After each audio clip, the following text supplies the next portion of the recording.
Good afternoon. I'm Dr. Mark Andrew Colonel Polachek and Thomas Jefferson scholar, historian, and philosopher. And last time we met for the real Thomas Jefferson, I talked about Thomas Jefferson and letter writing. Today I want to follow up on that just a little bit.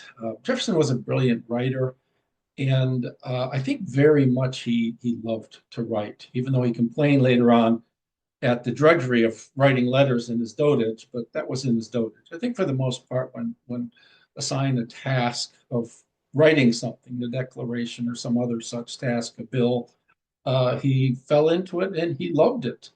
I'm going to start with my favorite actor, Paul Newman, did the movie The Hustler, and he played Fast Eddie. And at some point, character played by George C. Scott had Fast Eddie's thumbs broken, so he couldn't play pool for a while. And why did he get his thumbs broken? Because he hustled some punks in a small pool hall for a game.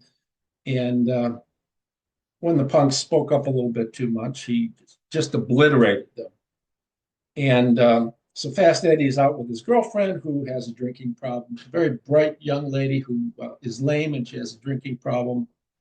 Um, and they're out picnicking.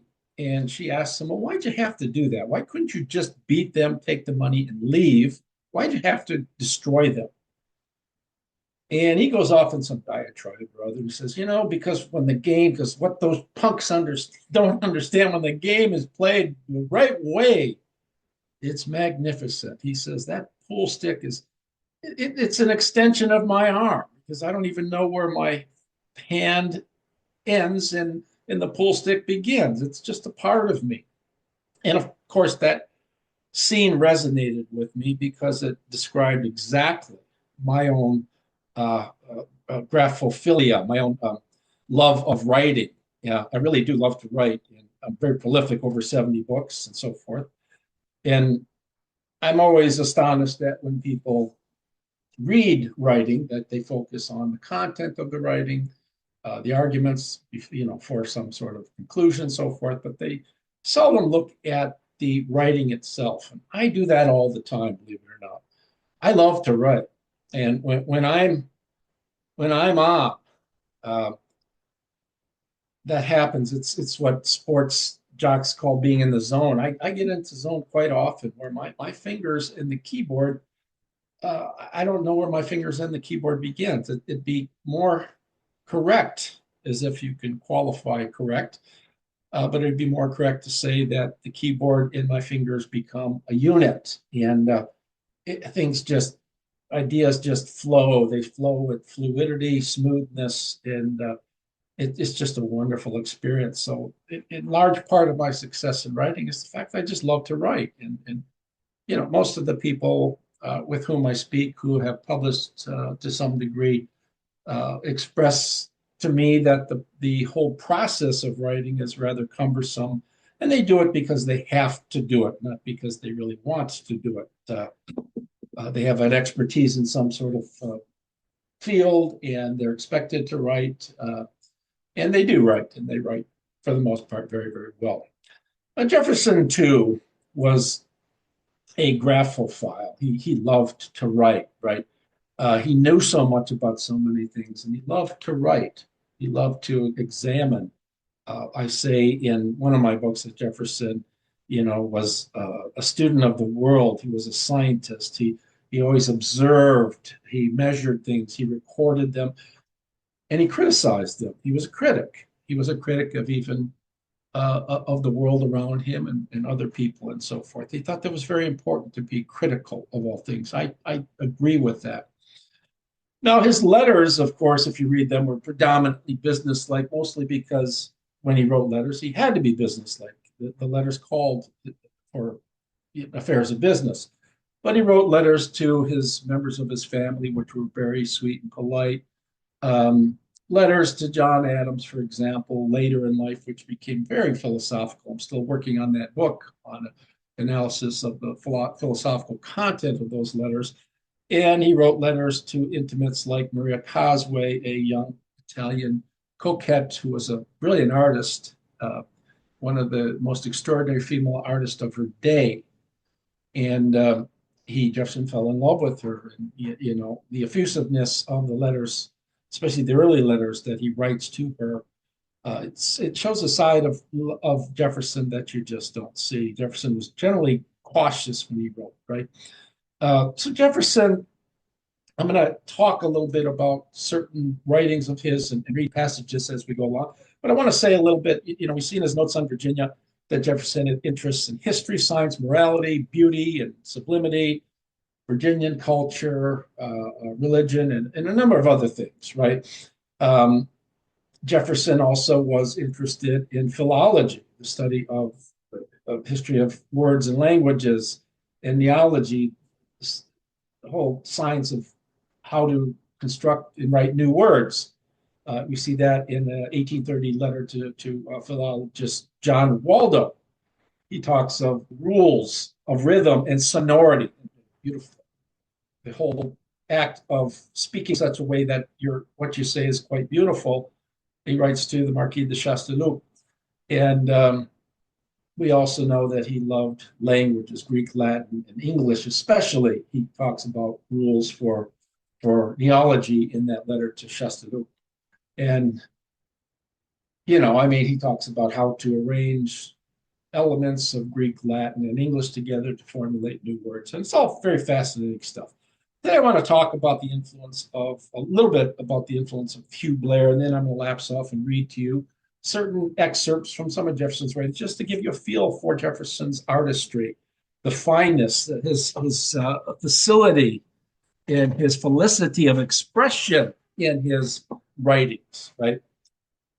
Hugh Blair was born in 1718, died in 1800. He was roughly an older contemporary of Jefferson. Jefferson was born in 1743. And he was a minister, and he wrote several, he was the most important sermonizer of his day for his culture. And Jefferson collected and read his sermons. He was a very fine writer. But Hugh Blair also wrote what wound up being a popular book, a collection of his lectures, right? And it was titled Lectures on Rhetoric and Belles Letters. Now, Blair in that book talks of the importance of good sense, beauty, solidity of phraseology, and ornament that is unforced when you're writing or speaking.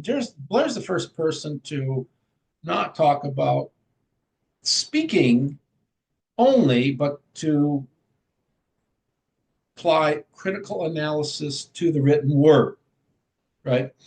Blair writes, to apply the principles of good sense to composition and discourse, to examine what is beautiful and why is it, to employ ourselves in distinguishing accurately between the specious and the solid, between affected and natural ornaments, must certainly improve us not a little in the most valuable part of all philosophy, the philosophy of human nature, right? So talking about how to express ourselves articulately in writing and in speaking is very important to Hugh Blair. It was important in Jefferson's day, and it was important very much to Thomas Jefferson. Okay. Now, the book comprised 47 lectures while Blair was professor of law at University of Edinburgh. And in spite of the fact that they were lectures, Blair has these essays work together sequentiously in a very logical manner, right? And I think he's the most important early theorist on oratory and belles letters together, belletrism, right? The notion of fine writing. Now, Blair's book is important because it has itself, he actually applies the very principles of fine writing to talking about the principles. So it's a book about the rules of fine writing, and it is itself an illustration, I think a fine illustration of application of those rules, right? He draws from early orators like Demosthenes, the famous Greek, the great Greek orator, Cicero, and Quintilian, the Roman orators, Cicero being well known. And he also draws from contemporaries such as Edmund Burke, Joseph Addison, and Lord Kaimes, who was an important figure in Jefferson's day and a very important influence on Jefferson. Okay, now Bill Blair says to embellish his mind is one of the aims of criticism, one of the aims of fine speaking and fine writing, and to supply a person with rational and useful entertainment. All that relates to beauty, harmony, grandeur, and elegance, all that can soothe the mind, gratify the fancy, or move the affections belongs to their province, right? Fineness of speaking is not just done for its own sake, it also leads to fineness of action, living the right sort of way. He says to bring to light various springs of action which, throughout their aid, might have passed unobserved, and which, though of a delicate nature, frequently exert a powerful influence on several departments of human life.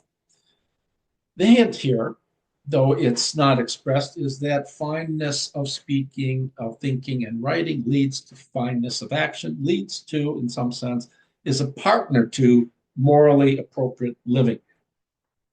And he says that fineness, study of fine speaking and writing, of rhetoric and belletrism, right, is a sort of way of resting the mind through exertions in intellectual activities. He writes, they strew flowers in the path of science while they keep the mind bent, belletrism and rhetoric. In some degrees, and active. They relieve it at the same time from that more toilsome labor to which it must submit in the acquisition of necessary erudition or the investigation of abstract truth. So the mind that is bent on philosophical investigation or scientific investigation of affairs, right, it is exerting itself greatly. And one way to rest it is just to rest completely. Another way is to apply, is to partake in the art of criticism, of speaking and writing. Okay, to parry the objection that the art of rhetoric and the arts of rhetoric and bell letters is a sort of indulgence of wealthy aristocrats, Blair says, when the arts of speech and writing are mentioned, a sort of art is immediately thought of, that of ostentatious and deceitful, that one that is ostentatious and showy and deceitful, the minute and trifling study of words alone, the pomp of expression, the studied fallacies of rhetoric, ornament substitute in the room of use. So this is, in effect, what he's trying to say, that many think of these arts as habits or deeds of wealthy aristocrats who have too much time on their hands. Not the Kames, but Blair wants to argue that that's just not true, right? They have the effect of eradicating the corruption, right, of good taste and true eloquence. Now, he says of his book as a whole, it is equally possible to apply the principles of reason and good sense to this art, criticism being the art of a critic, of someone who criticizes writing and speech, as to any other that is cultivated among men. If the following lectures have any merit, it will consist in their endeavor to substitute the application of rhetoric in an endeavor to explode false ornament, to direct attention more towards substance than to show, to recommend good sense as the foundation of all good composition, and simplicity as essential to all true ornament. Now, he adds that the true orator is not just a man, and this goes right back to Plato, Socrates um, in Symposium, Socrates' sort of destruction of, very unsubtle destruction of Agathon, the famous orator, whose, Plato's Symposium is a party given, a drunk party given in honor of Agathon. Agathon is Greek for good. Young Agathon's an orator, just won an oratorical contest in Athens, and he uses flowery and beautiful phraseology all the time. And Socrates comes in, and he's, bald and pug-nosed and somewhat crass, and he says, "Well, it's just, you're such a beautiful writer. All I do is speak the truth." what Blair is arguing for is a sort of middle road between truthful expression and bluntness and clarity of expression and the sort of gilded eloquence practiced by Agathon. And what Blair insists on, what Jefferson too insists on, is that you have to know that about which you're talking. You can't just throw out empty phrases that sound beautiful, right? That was, uh, the problem Jefferson had with oratory in his day, what he had with lawyers of his day, who spoke beautifully and really were saying a heck of a lot of nothing, right? Now, there are rules, he thinks, for oratory, and he gives them in his book. And he says they're not sufficient for genius, but they are necessary. So in other words, you need to apply the rules. And he says, what would not avail for the production of great excellencies may at least serve to prevent the commission of considerable errors. In other words, application of these rules are not going to make you a great writer or a great speaker, but they will prevent you from being a terrible writer or terrible speaker, right? He writes as well of the sound logic of criticism. The studying of arranging and expressing our thoughts with propriety teaches us to think as well as to speak accurately. True criticism is a liberal and humane art. It is the offspring of good sense and refined tastes. It aims at acquiring a discernment of the real merits of authors. It promotes a lively relish of their beauties, while it preserves us from that blind and implicit veneration which would confound their beauties and faults in our esteem. It teaches us, in a word, to admire and blame with judgment and not to follow the crowd blindly. What he's arguing here is against the sort of notion of groupthink. And what I say from this is that Jefferson was a liberal, in effect. He wanted government was to be for and of the people. And for government like that to work, Jefferson always argued, is that people they had to be prepared to think for themselves. No groupthink here, no following the crowd, right? In a liberal democracy, in a Jeffersonian republic, people had to be individuals, right? For liberal democracy. And you can't be an individual if you can't think for yourself. So some degree of cultivation of the fine arts here, rhetoric and letter writing, being a persuasive speaker and a persuasive a writer, not only because you write and speak beautifully, because you write and speak logically in conformity with reality. Now, Blair also gives us a distinction between taste and genius. He says taste consists in the power of judging, genius in the power of executing. Very similar to what Aristotle writes with dynamis and energia. Dynamis is Greek for potentiality, energia is actuality. I have the potentiality to be a great writer in that I'm a human being and I can express myself in the written word. I actuate energia. I actuate that capacity when I actually write well. All right. Now I want to deviate from that and get away from Blair and look at some of the stuff that Jefferson wrote. I offered just a few passages.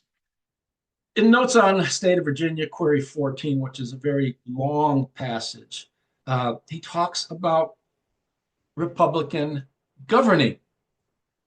He says,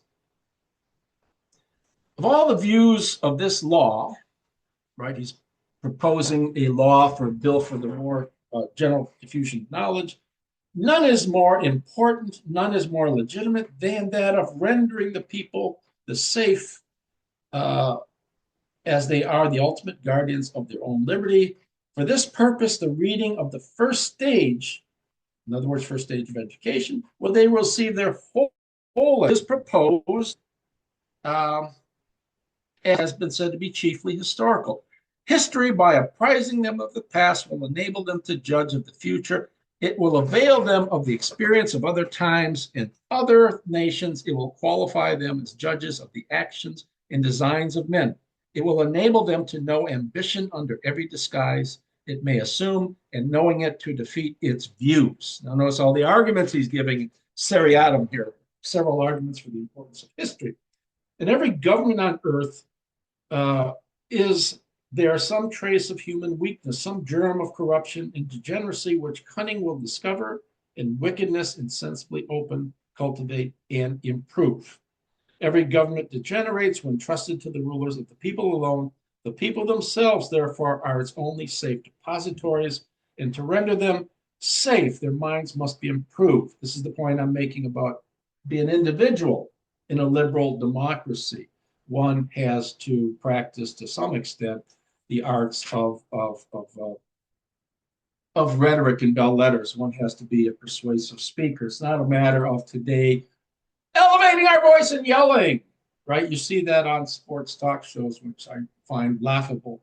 Often find people cut someone else off and just speak loudly so no one else can interfere, no one else can speak, right?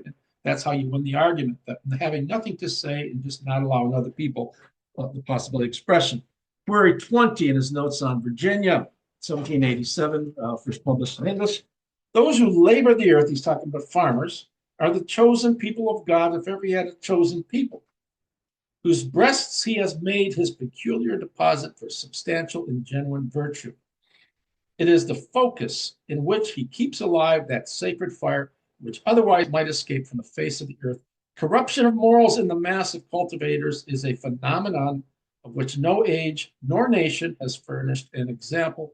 It is the mark set on those who, not looking up to heaven, to their own soil industry, as does the husbandman for their subsistence, depend for it on the casualties and caprice of customers. So the beauty of being a husbandman is that you look down to the earth and you labor there.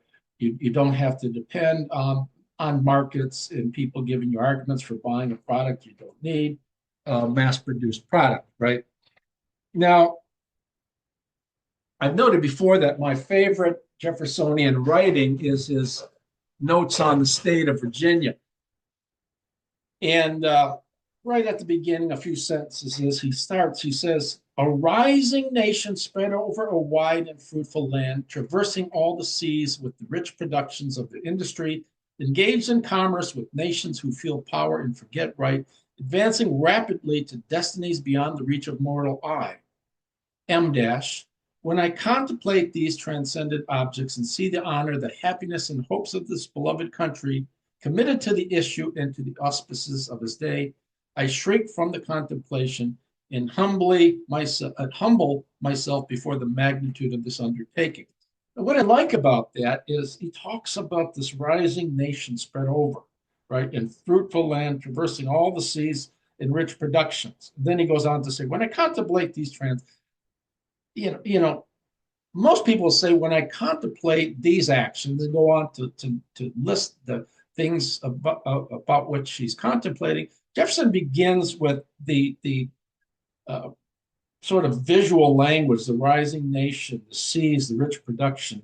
I think it's really beautifully written. And I think he brings in the visual imagery intentionally first to get you to see, to feel that about which he's speaking. Then he talks about when I contemplate these things. So the order of the phraseology here is tremendously important to hook people in. And here's an instance of the influence, I think, of Blair on Jefferson. Then he's got that famous passage,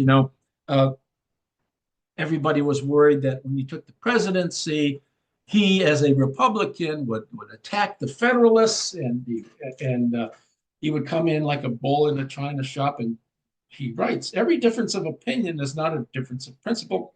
We have called by different names brethren of the same principle. We are all Republicans. We are all Federalists.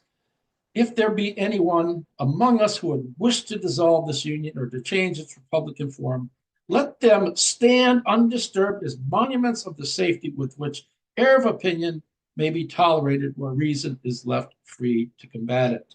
Right? The one person responding to one of my videos when I criticized Putin said, you clearly don't know anything about Putin. Well, I know something. I know quite a bit about Putin, and I also know something about Russia. you can't speak your mind, right? Jefferson is saying if you think this is such a bad government, if Jeffersonian republicanism is such a bad thing, you can stay it. You're not going to be thrown in jail, right? He's elliptically alluding to the Sedition Acts, right, where a lot of his Republican friends were thrown in jail just for speaking their mind against the government. Um, Here in Thoughts on English Prosody, he writes to, I think he's writing to Condorcet, is that right? He writes this wonderful essay on thoughts on, no, Chastellux. He says, he's talking about verse, right? And he's talking about poetry. Um, the poet does not depend on the printer to give a character to his work. He has studied the human ear. He has discovered that in any rhythmical composition, the ear is pleased to find at certain regular intervals a pause where it may rest, by which it may divide the composition in parts. Um, he's talking about syllables here, and as a piece of music is divided into bars, he contrives to mark this division by a pause in the sense, at least, or at least by an emphatical word which may force the pause so that the ear may feel the regular return of the pause. The interval between these regular pauses constitutes a verse. So he's talking about how meter and verse and things like that, accentuation. And Jefferson is arguing that there is just, in human nature, there is a natural understanding of just how to comprise, how to compose, I should say, a sentence the right way in a poem so that it pleases the ear and it doesn't cause offense to the ear. Um, Art, Jefferson is fond of saying, can be overdone. And he says that quite a bit when he goes to the English gardens um, on a tour with John Adams. And he's looking at the great pleasure gardens of England. And I'll just read one. And let me see if I have a picture here that I can use for illustration to bring up to illustrate. Yes, I do. And I'll bring this up. All right, this is the garden at Stowe. He's looking at Stowe. He says, in the approach to Stowe, you are brought a mile through a straight avenue pointing to the Corinthian arch, you see, bluntly, um, to the house. And till you get to the arch, you then turn short to the right. So you see the arch, which takes you, as a bridge, takes you over a small creek. It takes you to the, Jefferson says, the straight approach is very ill. It doesn't like, he likes a winding path. It's more beautiful, consistent with the aesthetical views of his days, that straight is not beautiful, winding and curved is. The Corinthian arch, he says, has a very useless appearance inasmuch as it has no pretension to any destination. Instead of being an object from the house, it is an obstacle to a very pleasing distant prospect. So he wants to say is that the view from here is really quite, of the house and the grounds is really quite beautiful. The arch is not needed. It doesn't do anything. It's sort of, what's in the background is extraordinarily beautiful. And all the arch does here is form a sort of distraction from something that really is quite stunning.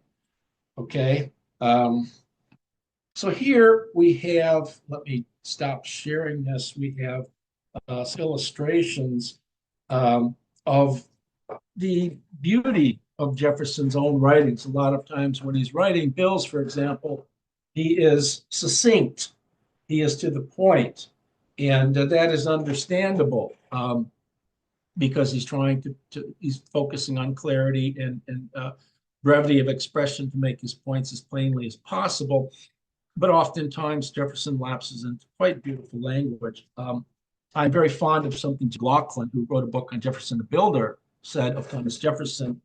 And I think it's quite true. He said, well, Jefferson always was like a little boy playing when he lived every day. And when Jefferson wrote, I think sort of he was, that may be said as well. He was sort of like a child playing when he wrote. And I think that's true of me as well. I love to write very much. I enjoy it. I love to craft beautiful sentences. I love to embed a sentence inside two sentences and make one sentence using em dashes. Um, I'm very strict in terms of trying to be grammatically correct at all times, and I am grammatically incorrect at times for pleasure to amuse myself. I admit I like to keep my adverbs next to verbs. I am really a stickler about positioning participial phrases by the word, by the noun that they modify, instead of throwing them anywhere in a sentence like most just about everybody does. Um, and I've studied seven different languages, English included. English, of course, and I keep studying it. I love the language. I'm accused of sesquipedality, of using these big words all the time that no one understands. So consequently, in my essays for Abbeville, I when I put in a big word, I give a, a link so people can click on the word and understand what the word means. But to me, words are wonderful. I use simple words quite often. I love the word well. I love the word much. I love the word good. I use a lot. Very fond of those words for whatever reason. They're very versatile, polysemic words, and they can do a lot of good in writing. Like I said, I've studied Greek, modern Greek, Latin, German, which I've almost completely forgot, French, and now I'm studying Ukrainian. And I love languages, and I love to study the different grammars of languages, and love to study intricacies of expression. The colloquialisms are especially difficult. When I went to Greece, for example, I've been there several occasions. I had some friends, uh, and the word indoxy is used commonly. Indoxy means fine, cool, good, that's okay. And I would talk a lot, to, perhaps verbosely, and my friend go, indoxy, intoxy. And I would sit, okay, fine. And then she goes, you don't understand what that means. I said, no. She goes, that means blah, blah, blah. You're blabbing too much or something like that. Give it a rest. And she started laughing. And I started laughing. So those things are the hardest things in any language to learn. Anyways, what I tried to show here is Jefferson loved writing. He was a graphophile, such as myself. I love to write as well. And I hope when you read Jefferson, for those of you who are interested in reading him, look at how he writes. His Declaration is a masterpiece in terms of structural masterpiece, in terms of its structure, argumentation, the illustrations he uses. His first inaugural address to me is the greatest thing he ever wrote. When you read my work as well, I enjoin you to look at how I write, and because I do take pride in crafting beautiful sentences, keeping my paragraphs short, throwing in big words every now and again. I like when I acquire a word, I say I like to use it. Not it's like collecting cars. If I'm going to collect cars, I'm not going to keep them in a garage and not drive them. So I do put in big words sometimes. That's my biggest fault when it comes to writing, for clarity of expression. But anyways, I tried to show that Jefferson was much indebted to Hugh Blair in this essay, in this show, one more. And I hope you have enjoyed it. And if you do, please like and share this video. For now, I want to say TTFN, and we'll do this again next week. Take care. Have a great day.